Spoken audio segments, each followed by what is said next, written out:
तुम्ही इथं वरवणचे आहेत ना, वरवणचे इथं एक वडाचं झाड आहे. तिथं काय सद्गुरू आम्ही बसायचो सगळेजण.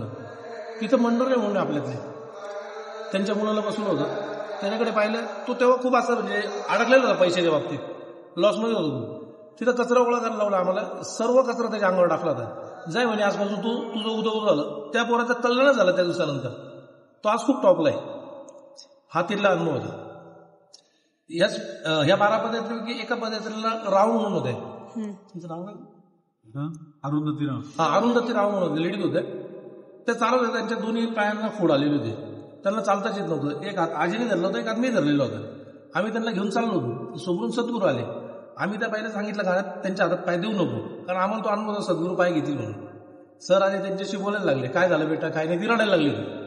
तर सर दाखव तुझ्या पायाला काय झालं. आम्ही दोघं मागून फोन नको देऊ, पण ती पण भावनेच्या भरात तिने पाय देऊन टाका.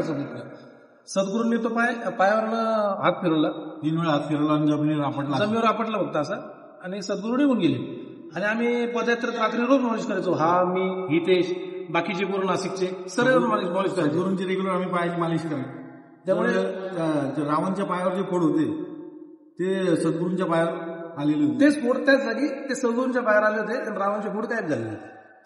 असे भरपूरसे असे अनुभव आहेत का जे दुखणं असं सरांनी ओढून घेतले पदयात्रे लोकांचं, आणि शेवटपर्यंत लोकांना व्यवस्थित घेऊन गेले. तेव्हा सरांकडे एक कमंडलू राहायचं, त्या कमंडलूमध्ये तीर्थ असायचं. ते तीर्थ सगळ्यांना एक चमचा. ते तीर्थ पिल्यानंतर अक्षरशः माणसाला खरोखर एनर्जी यायची.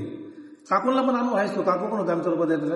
त्यांच्या बहिणीचे तर पूर्ण नखरे घेऊन जायचे बाहेरचे, प्रत्येक गोट्याची नखरे घेऊन जायचे. तरी त्या पदयात्रा पूर्ण व्हायची.